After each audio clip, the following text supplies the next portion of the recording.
할렐루야. 네, 귀한 찬양 감사를 드립니다. 오늘은 삼위일체 주일입니다. 삼위라고 하는 것은 성부, 성자, 성령을 의미하는 것이고, 이 삼위가 하나가 된다라는 것이 일체이죠. 그래서 삼위일체라고 합니다. 이를 나라는 한 사람으로 예를 들어봅니다. 우리에겐 정해져 있는 주어진 이름이 있죠. 누구누구라고 불립니다. 근데 집에서는 아버지가 되기도 하고요. 혹은 아들이 되기도 합니다. 나라는 한 사람, 이미 주어진 정해진 이름이 있지만 가정에서는 아버지로 아들로 불립니다. 직장에 가면, 회사에서는 과장, 부장이 됩니다. 나라고 하는 한 사람의 이름이 있지만 아버지라고 불릴 때는 아버지로서의 역할이 있기 때문이죠. 나라고 하는 한 사람이 누구누구의 아들이라고 불린다는 것은 자녀로서 가져야 되는 일이 강조되기 때문이라는 겁니다. 직장에서 과장, 부장으로 불린다는 것은 그에 맞는 업무가 일이 주어졌다는 것입니다. 삼위일체를 가장 간단하게 말씀을 드리면 그렇다는 거죠. 나라고 하는 한 사람이 있지만 때로는 아버지, 때로는 아들, 때로는 과장, 부장, 우리에게 있어서도 이름은 하나가 아니라 여러 개입니다. 나라는 한 사람에게 붙여지는 이름은 한두 개가 아니란 말입니다.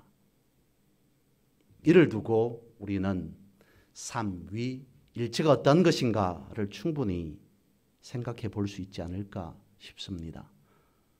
플라나리아라고 하는 동물이 있어요. 강이나 하천에서 살아가는 납작한 동물입니다. 편형 동물이라고 하죠.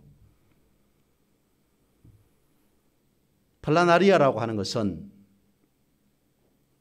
완전한 한 생명체입니다. 머리가 있고요. 눈, 입, 소화기관이 있습니다. 그런데 이 플라나리아라고 하는 편형 동물의 신비롭고 놀라운 특징이 있는데요. 한 마리의 플라나리아를 2등분, 3등분으로 나누더라도 죽지 않고 다시 산다는 겁니다. 플라나리아를 2등분, 3등분으로 나누면 다시 나누어진 2마리, 3마리가 된다는 것이죠. 나누어진 거기에서 머리를 잘랐으면 잘려진 머리 거기에서 다시 눈이, 입이, 창자가 생기더라는 겁니다. 영국의 한 대학에서 한 마리의 플라나리아를 가지고 무려 2만 마리로 늘리는 데 성공했다는 이야기까지 있습니다.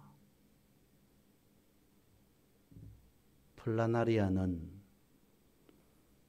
쪼개지고 나누어지고 분리되어진다 하더라도 죽는 것이 아니라 쪼개진 채로 다시 온전한 하나의 생명체가 된다는 것이죠.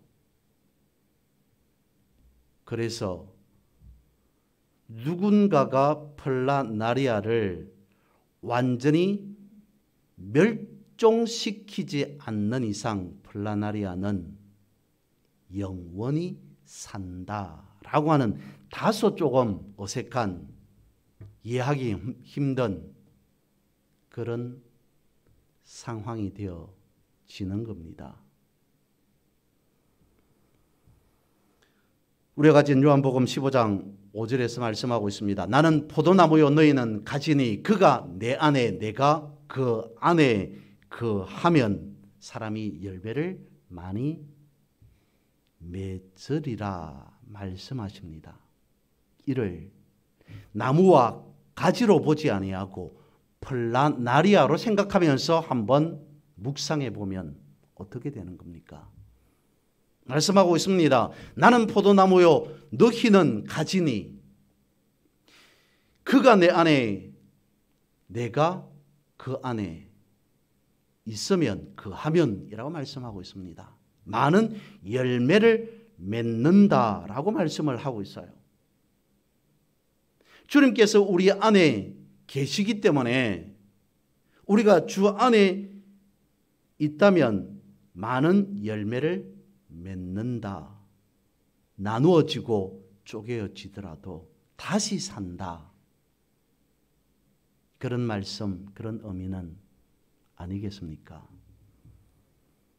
삼위일체라고 하는 것은 알다시피 세 위격이 하나라는 겁니다. 그런데 이 말을 뒤집어서 원래 한 분이셨던 하나님께서 성부로, 성자로, 성령으로 세 파트로, 세 위격으로, 세 부분으로 나누어진다 하더라도 온전하신 하나님으로 존재한다고 볼 수 있습니다. 원래 한 분이셨던 하나님께서 성부로 나누어진다 하더라도 성부 하나님으로서 온전하신 하나님의 역할을 하게 되는 것이고 성자 하나님, 성령 하나님도 마찬가지더라는 것이죠.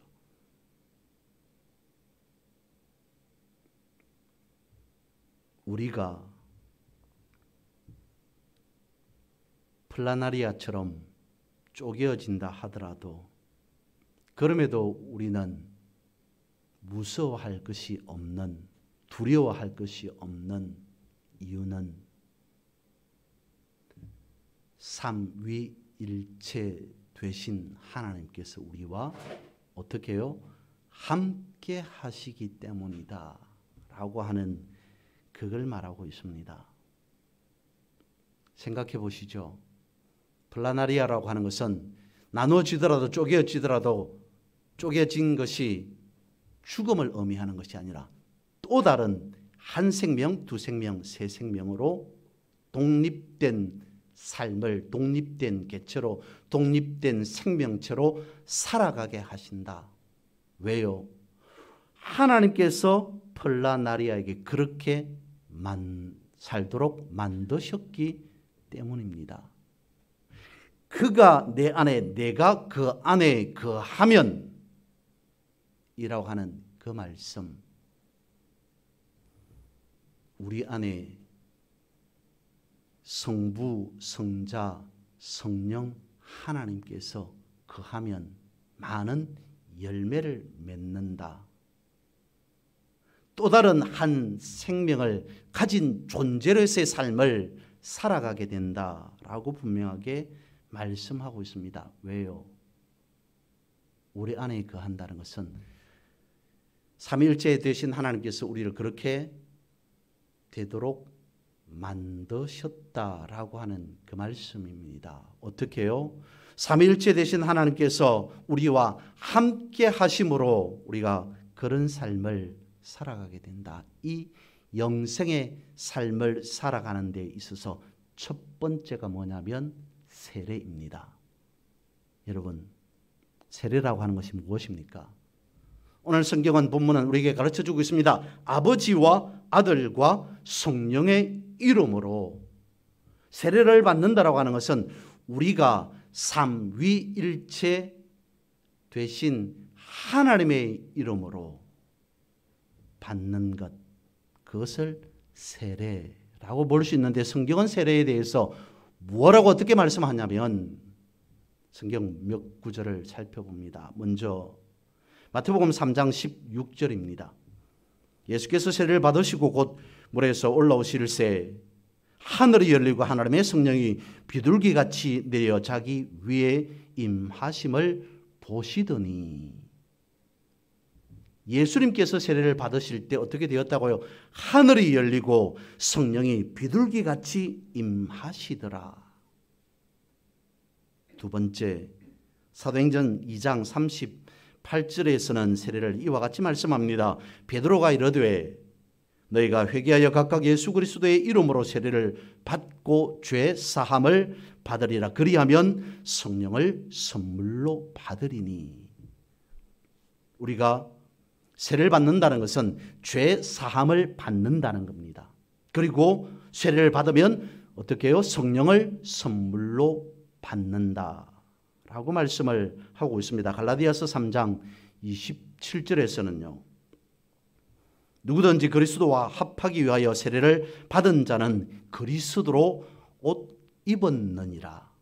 세례를 받는다는 것은 우리가 예수 그리스도로 옷 입는 것과 같다. 옷 입는 것이다 라고 말씀을 합니다. 또한 로마서 6장 4절에서는 그러므로 우리가 그의 죽으심과 합하여 세례를 받음으로 그와 함께 장사되었나니 이는 아버지의 영광으로 말미암아 그리스도를 죽은 자 가운데서 살리심과 같이 우리로 또한 새 생명 가운데서 행하게 하려 함이라.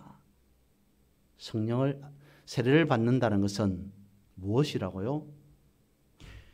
예수 그리스도께서 십자가에 달려 죽으셔서 장사되실 때에 우리도 그와 같이 함께 장사되었다. 그런데 예수님께서 다시 부활하실 때에 우리도 나도 그와 같이 함께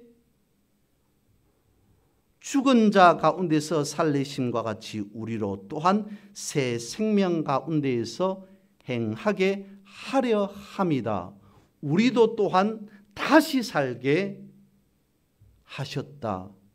우리도 또한 영생하게 하셨다. 우리도 또한 새로운 삶을 살게 하셨다. 아멘이십니까? 삼위일체 성부, 성자, 성령의 이름으로 받는 것이 세례입니다. 그런데 그 세례를 성경에서는 말씀하고 있습니다. 죄 사함 받는 것이다. 그리스도로 옷 입는 것이다. 다시 예수 그리스도와 같이 우리 또한 다시 살게 하는 것이다 라고 말씀을 하고 있습니다.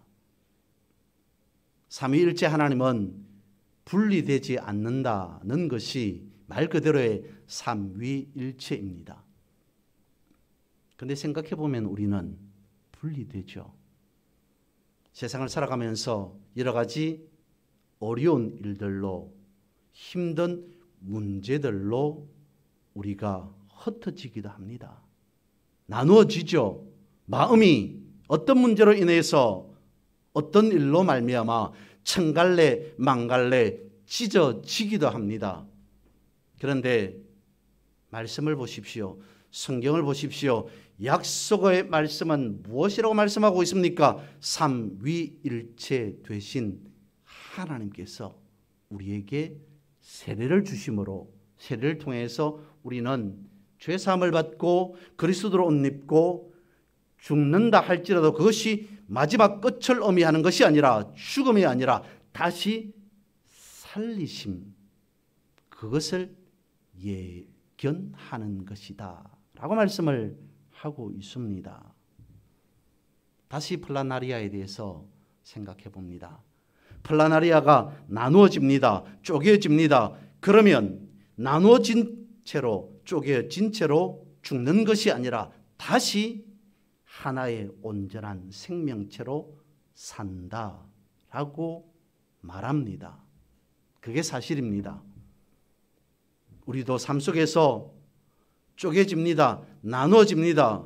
그러나 쪼개진 채로 나누어진 채로 다시 살리신다, 살게 하신다라고 분명히 말씀하고 있습니다. 왜요? 원래 한 분 하나님이시지만 세 위격으로 나누어져 있더라도 나누어진 것이 아니라 하나의 하나님이시기 때문에 완전한 하나님이시기 때문에 그 완전한 하나님이 우리 안에 계시기 때문에 우리는 나누어진 그 자리에서 쪼개진 흩어진 그 자리에서 다시 살아나리라. 다시 일어서리라 라고 말씀하고 있습니다. 누군가가 내 인생, 내 삶을 나누어지게 할지라도 다시 살지 못하도록 원수가 방해한다 할지라도 그러나 다시 우리가 일어날 수 있는 것은 살 수 있는 것은 삼위일체 하나님께서 우리와 함께 하시기 때문이다. 이를 위해서 받은 것이 세례라는 것은 바로 그것을 의미한다는 것입니다. 나누어지면 나누어진 채로, 쪼개졌으면 쪼개진 채로 그 자리에서 다시 살게 하시는 것, 다시 일어서게 하시는 것, 그것이 삼위일체요. 삼위일체의 이름으로 우리가 세례를 받은 것이다 라는 겁니다. 세례를 받을 때 우리는 성부와 성자와 성령의 이름으로 세례를 받습니다. 그러면서 머리 위에 물을 뿌리죠. 그때의 그 물은 예수 그리스도의 피, 예수 그리스도의 보혈을 대신하는 겁니다. 의미하는 겁니다.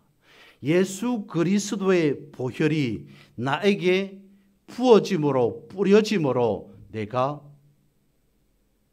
거듭나 새 사람, 새 피조물이 된다는 것이죠. 그래서 머리에 세례를 주면서 물을 뿌리게 되는 것입니다. 새 사람, 새 것, 거듭났다라고 하는 그걸 의미하는 것이 세례이지 않습니까? 이 세례를 받은 사람은 모든 것을 다 새롭게 본다, 보아야 된다라고 하는 것입니다. 그 가운데 우리는 이런 찬양을 드리죠. 찬송가 384장의 가사는 이렇습니다. 나의 갈 길 다가도록 예수 인도하시니 내 주 안에 있는 긍휼 어찌 오심하리요. 믿음으로 사는 자는 하늘 위로 받겠네. 무슨 일을 만나든지 만사 형통하리라. 무슨 일을 만나든지 만사 형통하리라. 나의 갈 길 다가도록 예수 인도하시니 어려운 일 당한 때도 족한 은혜 주시네. 나는 심히 고단하고 영혼 매우 갈하나 나의 앞에 반석 예수 샘물 나게 하시네. 나의 앞에 반석에서 예수 샘물 나게 하시네. 나의 갈 길 다가도록 예수 인도하시니 그의 사랑 어찌 큰지 말로 할 수 없도다. 성령 감화 받은 영혼 하늘 날아갈 때에 영영 부를 나의 찬송 예수 인도하셨네. 영영 부를 나의 찬송 예수 인도하셨네. 어떻다고요? 무슨 일이 나에게 일어나더라도, 나에게 생기더라도, 내가 어떤 어려운 일을 당하더라도, 내 영혼까지 가랄지라도, 내 영혼까지 목말라서 가랄지라도 그럼에도 나는 만사 형통하리라. 그렇게 고백하는 찬송이 바로 이 찬송입니다. 나에게 무슨 일이 있더라도, 내가 어느 부위 어떻게 쪼개지고 나누어지더라도, 내 삶 속에 어떤 문제가 생기더라도 그럼에도 나는 만사 형통하리라. 어떻게 해요?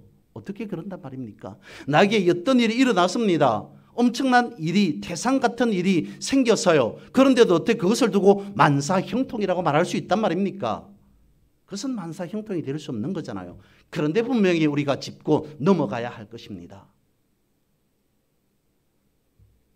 새 사람 되었다는 거잖아요. 옛 사람이었다면 그럴 수 있습니다. 아닙니다. 나에게 무슨 일이 일어난다는 것은, 나에게 어떤 어려운 일이 발생하였다는 것은 큰 일이지 않습니까?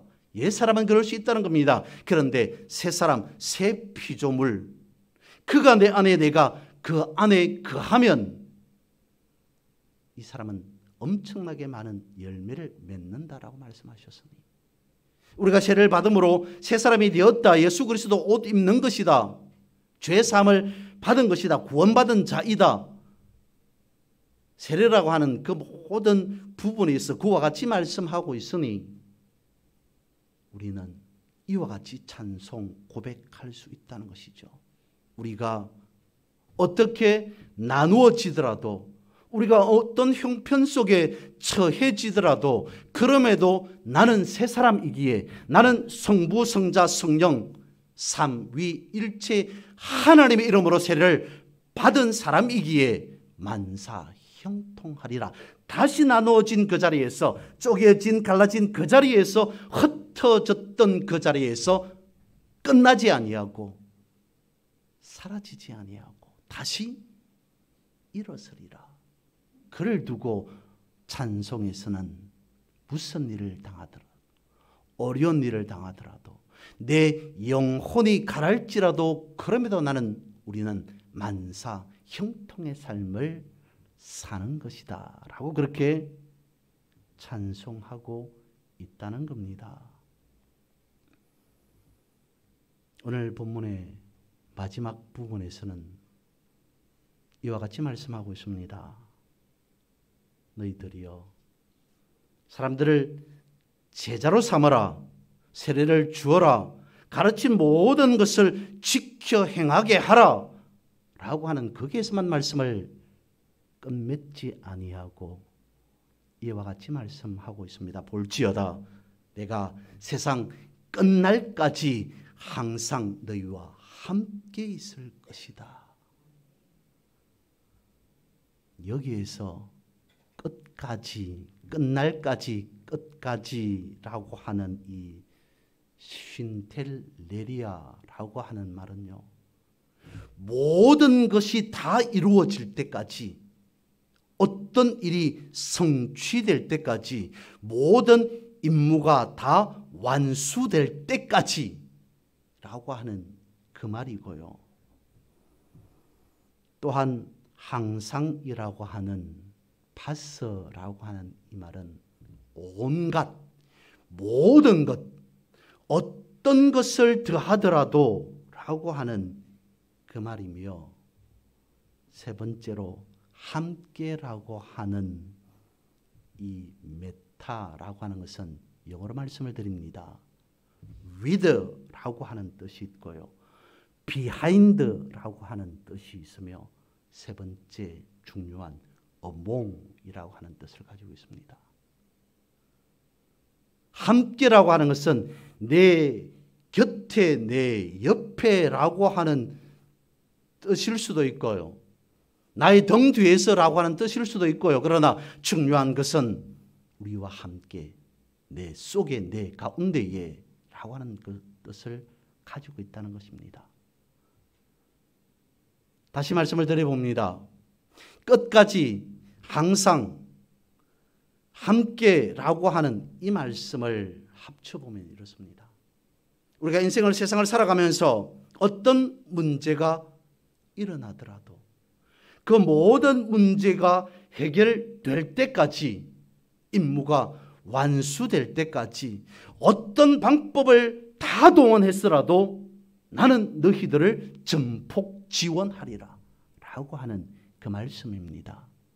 이것이 마태복음 마지막으로 주님께서 하신 말씀이라는 것이죠. 어떤 느낌이 듭니까?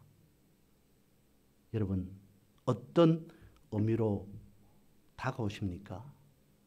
삼위일체 되신 하나님께서, 성부, 성자, 성령 하나님께서 나에게 어떤 문제가 생겼다면 그 모든 문제가 완전하게 해결될 때까지 우리의 앞에서, 뒤에서, 곁에서, 우리 가운데에서 우리를 떠나지 아니하고 그 모든 문제가 해결될 때까지 어떤 것을 다 방법을 동원하더라도 힘써 주겠다라고 하시는 하나님의 의지, 예수 그리스도의 의지, 그것이 느껴지지 않습니까?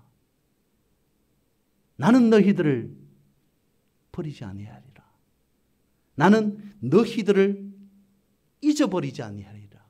나는 너희들을 잃어버리지 아니할 것이다. 볼지어다 내가 세상 끝날까지 너희와 항상 늘 언제나 함께 있을 것이다. 하나님께서 우리를 향하신 그 의지, 포부, 그것이 오늘 마지막 마태복음 본문의 말씀에 하시고자 하는 가장 중요한 내용이라는 겁니다.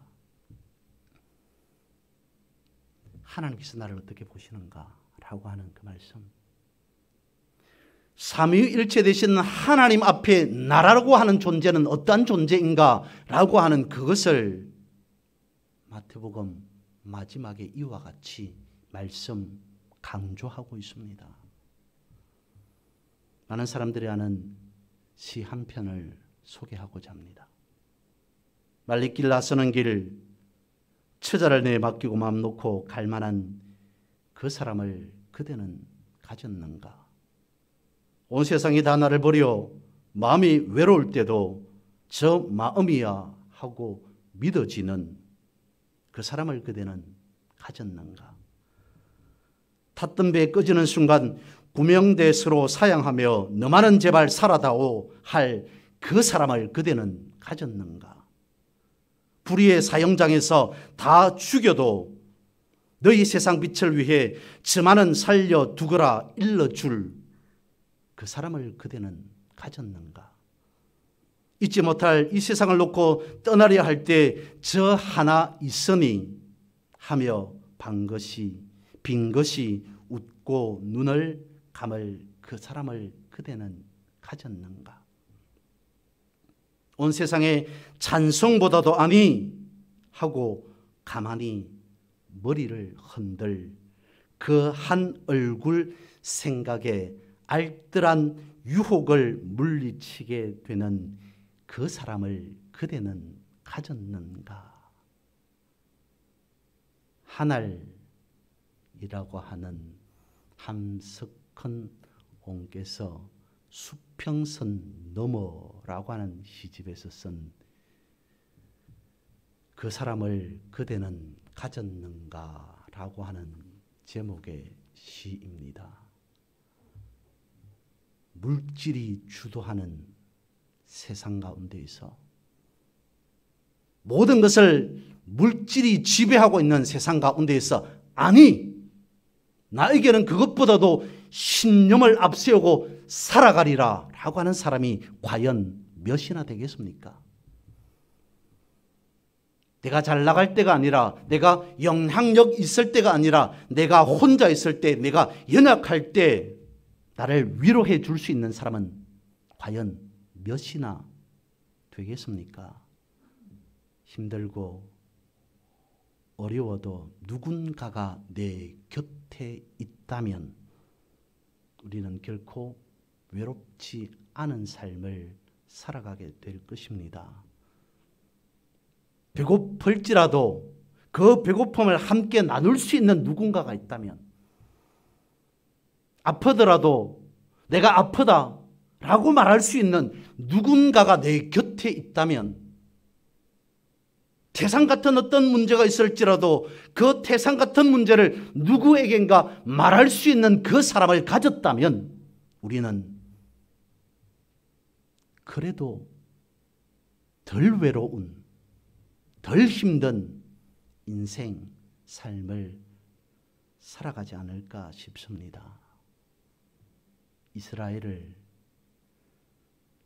바벨론이라고 하는 나라가 점령해 버렸습니다.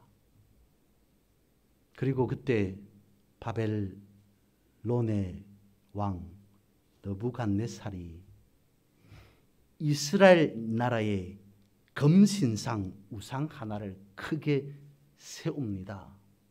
이스라엘 백성들에게 말합니다. 여러분들은, 너희들은 앞으로 이 신상에 절을 해야 합니다. 절을 하지 않는 사람은 죽음을 면치 못할 겁니다. 지엄한 자신의 나라이지만 다른 나라의 왕이 와서 지배하는 상황에서 과연 그 앞에 절하지 않을 사람이 누가 있겠습니까? 그때 메드락과 사드락과 메삭과 아벤느고, 미사엘과 하나냐와 아사랴의 바벨론식의 이름이죠. 이 세 사람이 금신상 앞에 절하기를 거부합니다. 그것을 왕이 알아차렸습니다. 느부갓네살이 분노하면서 낯빛이 얼굴빛이 변하더라. 성경은 그렇게 말합니다. 엄청 분노했다는 것이죠. 경노했다는 것입니다. 과연 내 명령을, 왕의 명령을 거역하는 자들이 누구인가? 사드락과 메삭과 아벤느고가 붙잡혀옵니다. 원래 왕이 느부갓네살이 그렇게 말했습니다. 금신상 앞에 절하지 않는 사람은 풀무불에 던져 넣어 버릴 것이다. 기회를 줍니다. 세 사람에게 묻습니다. 내가 명령한 것이다. 신상 앞에, 우상 앞에 절하지 않겠느냐? 우리는 그럴 수 없습니다. 그때에 드렸던 말씀, 느부갓네살에 분노하면서 낯빛이 변하였더라. 그러면서 평소의 풀무불의 그 화력보다는 7배나 더 높여서 이 세 사람을, 사드락과 메삭과 아벤느고를 불에 던져 집어 넣어버려라. 자신이 얼마나 분노했으면 그 불을 7배나 더 화력을 높여서 세 사람을 불 속에 던져 집어 넣어버려라 라고 했겠습니까? 완전히 가루로 만들어버리고 싶다라고 하는 그런 마음이었겠죠. 자신의 분노가 그만큼 컸다는 이야기입니다. 엄청난 화력, 불길 속에서 다니엘의 세 친구는 머리털 하나 상하지 아니하고 불 속에서 걸어 나옵니다. 근데 그 불 속에서 세 사람이 걸어 나오는 것이 아니라 왕이 바라보니까, 느부갓네살이 바라보니까 네 사람이 걸어 나오더라는 겁니다. 그걸 성경에는 이렇게 말합니다.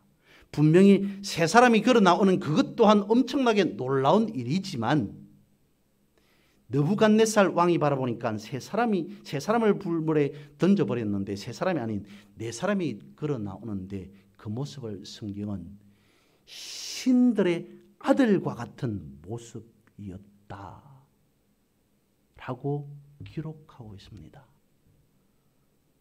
여러분, 그것이 무엇일까요? 어떤 문제가 생겼습니다. 죽을 상황에 놓였어요. 그런데도 죽지 않고 다시 살아나더라는 겁니다.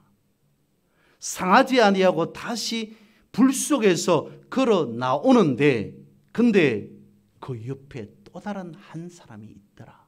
또 다른 한 분이 함께 하더라 라고 성경은 이방 사람, 이방 왕의 눈을 통해서 보도록 하셨습니다. 그걸 성경에 기록해 놓고 있습니다. 무엇입니까? 임마누엘. 삼위일체 하나님께서 저들과 함께 하셨다는 것이죠. 임마누엘, 우리의 뒤에서, 우리의 곁에서, 우리 가운데에서 함께 하시는 삼위일체 되신 하나님, 임마누엘 되시는 하나님, 그 하나님을 우리가 믿고 있다는 겁니다. 그 하나님께서 우리와 함께 하신다는 것입니다. 어떤 하나님께서요? 한 분 한 분 따로 계시지 아니하고 삼위일체 되시는 하나님께서 세상의 어떤 사람보다도 내가 가장 힘들고 어려울 때 나를 찾으면 내가 그에게로 가서 그의 모든 문제를 해결해 주시리라. 볼지어다 내가 세상 끝날까지 너희와 항상 함께 할 것이다 라고 하시는 그와 같이 말씀, 약속하신 하나님께서 우리 가운데 계시더라는 겁니다. 삼위일체 하나님께서 여러분과 항상 함께 하심으로 우리가 어떤 문제 속에 상황 속에 놓였을지라도 그 문제를 바라보는 것이 아니라 성부 성자 하나님, 우리와 나와 교회와 가정과 이 나라와 민족과 세계 열방과 함께 하심을 믿고 그를 통하여서 하나님의 섭리하심이 이 땅 가운데 온전히 이루어지리라 확신하는 믿음의 삶, 승리의 삶을 살아가는 그런 우리 모두 여러분 되시기를 주님의 이름으로 선포하고 축복합니다.